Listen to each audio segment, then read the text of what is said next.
महाराष्ट्र के पंढरपुर में एक ब्राह्मण थे। उनका नाम था भक्त पुंडरीक। वे शास्त्रों के मर्मज्ञ विद्वान थे। वे अपने वृद्ध माता पिता की अकेली संतान थे। पुंडरीक जी अपनी पत्नी से बहुत प्रेम किया करते थे और पत्नी जैसा कहती थी वैसा ही किया करते थे। उनकी पत्नी एक स्वार्थी स्वभाव की महिला थी।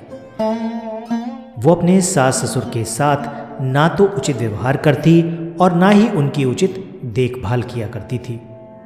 पुंडरीक जी ये सब जानते थे, परंतु वे अपनी पत्नी को नाराज नहीं करना चाहते थे, इसलिए उसे कुछ नहीं कहते थे।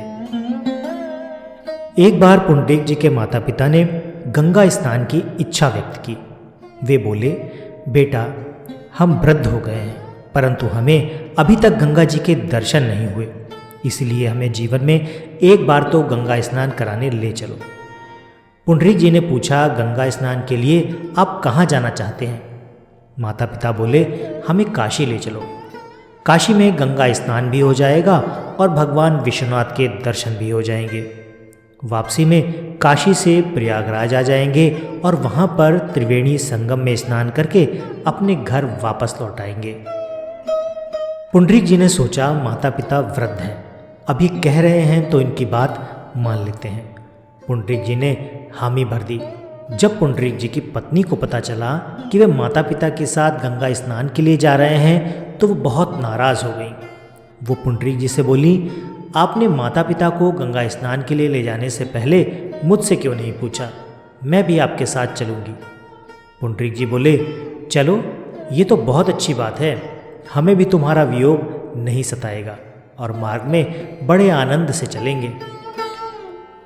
पत्नी बोली, मैं बहुत सुकुमारी हूँ, इतनी लंबी यात्रा कैसे करूँगी? मेरे पैरों में तो छाले पड़ जाएंगे। पुंडरीक जी बोले, फिर तुम कैसे चलोगी?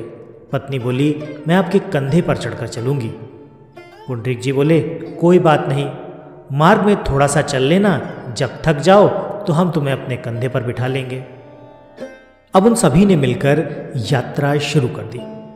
पुंडरीक जी के बूढ़े माता पिता पैदल चल रहे थे और उनकी युवा पत्नी उनके कंधे पर बैठकर चल रही थी।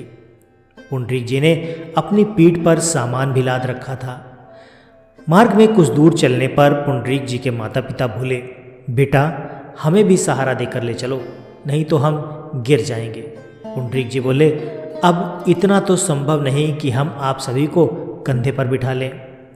इसलिए पुंडरीक जी ने अपने माता पिता दोनों को एक कपड़े से बांधकर उस कपड़े को अपने कंधों के बीच में टिकाकर दोनों हाथों से उस कपड़े को पकड़ लिया और पूरे मार्ग में माता पिता को सहारा देते हुए चल दी। भक्त पुंडरीक की ऐसी छवि आज भी पंढरपुर के मंदिर में लगी हुई है, जिसमें उनके कंधे पर उनकी पत्नी बैठी हुई हैं, उनकी पीठ पर सामान लदा है और वे दोनों हाथों से अपने माता पिता को कपड़े से बांधकर सहारा देते हुए चले जा रहे हैं। इस प्रकार कठिनाइयों से यात्रा करते हुए पुंडरीक जी अपने माता पिता और पत्नी को लेकर काशी पहुंच गए। काशी पहुंचकर सभी ने गंगा स्नान किया और काशी विश्वनाथ जी के दर्शन किए। संध्या के समय पुंडरीक जी और उनका परिवार एक विद्वान ब्राह्मण के घर में रुके। सभी लोग थके हुए थे। उन सभी को शीघ्र नींद आ गई। आधी रात के बाद पुंडरीक जी की नींद खुली और उन्होंने देखा कि कुछ दिव्य पुरुष और कुछ दिव्य देवियां विद्वान ब्राह्मण के घर में सेवा कर रहे थे। कोई झाड़ू लगा रहा था, कोई पानी भर रहा था। सभी छोटा मोटा कुछ काम कर रहे थे। पुंडरीक जी उनमें से एक दिव्य पुरुष के पास गए।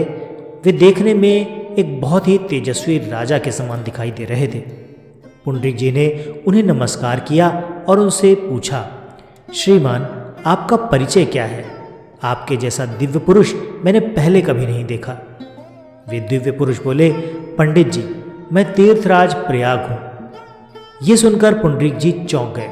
उन्होंने पूछा, और आपके साथ ये अन्य पुरुष और देवियां कौन हैं?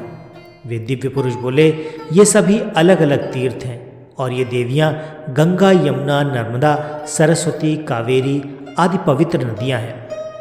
पुंडरीक जी ने पूछा, आप सभी देवी देवता गण इन ब्राह्मण के घर में सेवा क्यों दे रहे हैं? तीर्थराज प्रयाग ने बताया कि ये जो विद्वान ब्राह्मण हैं ये अपने माता पिता की भगवत भाव से सेवा करते हैं। ये अपने माता पिता को साक्षात श्री लक्ष्मी नारायण का स्वरूप मानते हैं और उसी भाव से उनकी सेवा करते हैं। इसलिए इनकी इस सेवा का पुण्य प्रताप इतना है कि इनके घर में थोड़ी सी सेवा करके हमारे पाप भी नष्ट हो जाते हैं। इसलिए हम यहाँ पर सेवा करके निष्पाप होने के लिए आते हैं। सभी लोग निष्पाप होने के लिए हम तीर्थों और नदियों में स्नान करने आते हैं और अपने पाप हमारे पास छोड़कर चले जाते हैं। इसलिए उन पापों से मुक्त होने के लिए हम इन ब्राह्मण देवता के घर में सेवा करने आ जाते हैं। तीर्थराज प्रयाग की बात सुनकर पुंडरीक जी चौंक गए और उन्हें सीख मिल गई और उन्होंने भी अपने माता पिता की इसी प्रकार सेवा करने का प्रण किया। सवेरे जब सभी लोग उठ गए, पुंडरीक जी ने अपने माता पिता के चरण स्पर्श करके उन्हें प्रणाम किया और उनसे कहा, माताजी, पिताजी, मुझे क्षमा कर दीजिए। एक पुत्र का धर्म होता है कि अपने माता पिता की सेवा करे और उन्हें सुखपूर्वक तीर्थ यात्रा कराए, लेकिन मैं आपको पूरे रास्ते कपड़े से बांधकर घसीट कर लेकर आया हूँ। आप मुझे क्षमा कर दीजिए। अब मैं आपको बिल्कुल भी कष्ट नहीं होने दूंगा। अब वापसी की यात्रा की जानी थी। उनकी पत्नी पुंडरीक जी के कंधे पर बैठकर चलने के लिए तैयार थी। पुंडरीक जी शरीर से हृष्ट-पुष्ट और बलवान थे, इसीलिए उन्होंने अपने एक कंधे पर अपने पिताजी को बिठाया, दूसरे कंधे पर अपनी माताजी को बिठाया। ये देखकर उनकी पत्नी नाराज हो गई और बोली, ये क्या कर रहे हो? आपके कंधे पर बैठकर तो मैं चलूंगी, आप अपने माता पिता को क्यों बिठा रहे हो? पुंडरीक जी बोले, अब मैं अपने माता पिता को कोई भी कष्ट नहीं होने दूंगा, इसलिए मैं उन्हें कंधे पर बिठा कर ले जा रहा हूँ और अब तुम्हें पूरे मार्ग पैदल ही चलना होगा। पत्नी बोली, मैं इतनी दूर पैदल नहीं चल सकती। अगर आप मुझे कंधे पर बिठाकर नहीं ले जाएंगे तो मैं यहीं रह जाऊंगी। ये सुनकर पुंडरीक जी कठोर स्वर में बोले, तुम चाहो तो यहीं रह सकती हो, लेकिन मैं तो अपने माता पिता को ही कंधे पर बिठाकर ले जाऊंगा।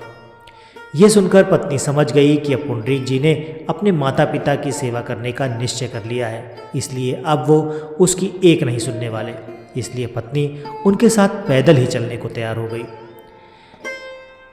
इसके बाद पुंडरीक जी ने अपनी पत्नी को कड़े शब्दों में यह भी कह दिया कि आज से मैंने अपने माता पिता की सेवा करने का जो निश्चय किया है, यदि तुम उसमें मेरी सहयोगी बन सको तो हमारे साथ चलो, अन्यथा हमें तुम्हारी कोई आवश्यकता नहीं।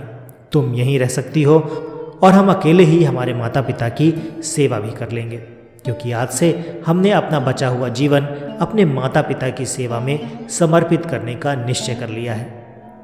ये सुनकर उनकी पत्नी की अकल ठिकाने आ गई और उसने पुंडरीक जी का हर काम में साथ देने का वचन दिया। इस प्रकार वे सभी लोग पंढरपुर वापस आ गए।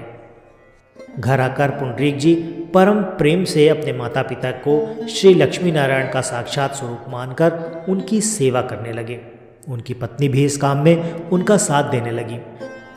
बहुत समय तक माता पिता की सेवा करते करते पुंडरीक जी की पितृभक्ति सिद्ध होने लगी। उनकी भक्ति पर भगवान श्री नारायण रीझ गए। एक दिन भगवान श्री नारायण की भक्त पुंडरीक जी से मिलने की इच्छा हुई। वे बैकुंठ से पुंडरीक जी से मिलने जाने लगे। तभी लक्ष्मी जी बोली, प्रभु आप कहाँ जा रहे हैं? श्री नारायण बोले, देखो लक्ष्मी जी, बुरा मत मानना, कोई कहीं जा रहा है तो पीछे से उसे टोका नहीं करते। लक्ष्मी जी बोली, प्रभु अब तो मैंने पूछ लिया है, तो बता भी दीजिए आप कहाँ जा रहे हैं? तब श्री नारायण जी बोले कि मैं एक भक्त का दर्शन करने जा रहा हूँ। ये सुनकर लक्ष्मी जी चौंक गईं और बोली, सभी ऋषिगण, इंद्र आदि देवता, ब्रह्मा और भगवान शिव भी आपका दर्शन करना चाहते हैं, लेकिन ये ऐसा कौन सा भक्त है जिसके दर्शन आप करना चाहते हैं? श्री नारायण बोले, हमारा एक विचित्र भक्त है। वो अपने माता पिता को हमारा ही स्वरूप मानकर बड़े भाव से उनकी सेवा करता है, इसलिए हमारी आंखें उसके दर्शन के लिए तरस रही हैं। लक्ष्मी जी बोली, अगर ऐसी बात है तो मैं भी आपके उस भक्त का दर्शन करने के लिए आपके साथ चलूंगी। श्री नारायण बोले, देवी हमारे भक्त बहुत विचित्र होते हैं, उनको पहचानना आसान काम नहीं, उनका व्यवहार भी बहुत विचित्र होता है। अगर आपको वहाँ उचित सम्मान नहीं मिला तो आप नाराज हो जाएंगी। लक्ष्मी जी बोली, प्रभु आप भी कैसी बात करते हैं? जिनका दर्शन करने आप जा रहे हैं उनसे मैं सम्मान लेने जाऊंगी? मैं तो उनका दर्शन करने आपके साथ चल रही हूँ। श्री लक्ष्मी जी और नारायण दोनों पंढरपुर में पुंडरीक जी के घर पधारे। उस समय पुंडरीक जी अपने माता पिता को भोजन कराकर शयन करवा चुके थे और उन दोनों के प्रेम से पैर दबा रहे थे।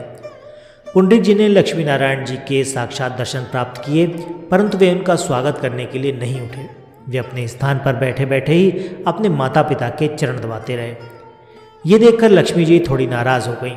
उन्होंने सोचा, ये कैसा भक्त है, साक्षात भगवान श्री नारायण इसे दर्शन दे रहे आए हैं, लेकिन ये अपने स्थान से उठा भी नहीं।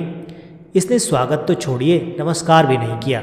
अपने घर आए साधारण अतिथि को भी लोग बड़े सम्मान से बिठाते हैं, परंतु इसके यहाँ स्वयं श्री नारायण पधारे हैं और इसने प्रभु को आसन तक नहीं दिया।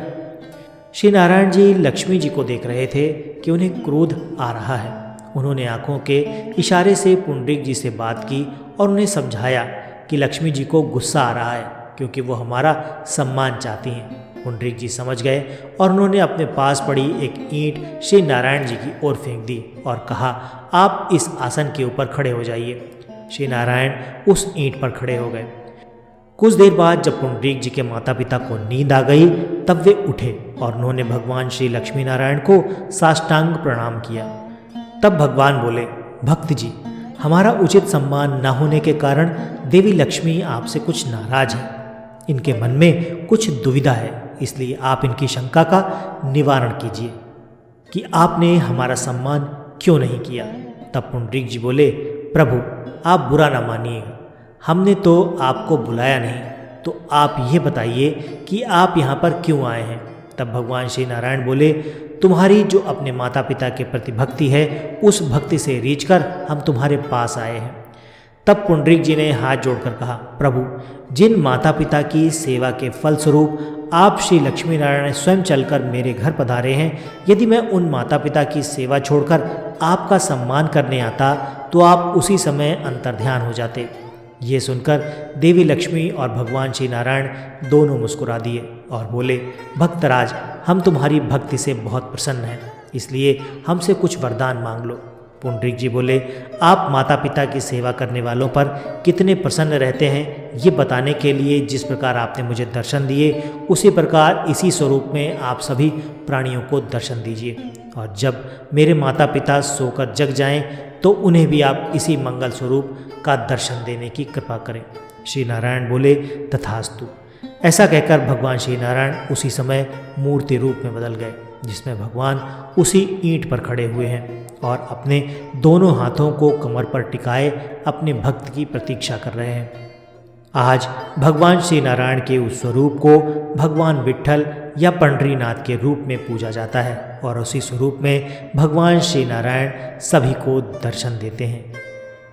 तो दोस्तों, ये तो थी भगवान विट्ठल की एक अद्भुत कथा।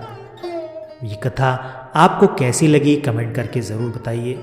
वीडियो अच्छा लगा है तो इसको लाइक करके चैनल को सब्सक्राइब ज़रूर कर दीजिए। आज के वीडियो में फ़िलहाल इतना ही। मिलते हैं अगले वीडियो में ऐसी ही किसी रोचक कहानी या फिर लोक कथा के साथ। तब तक के लिए आपका धन्यवाद।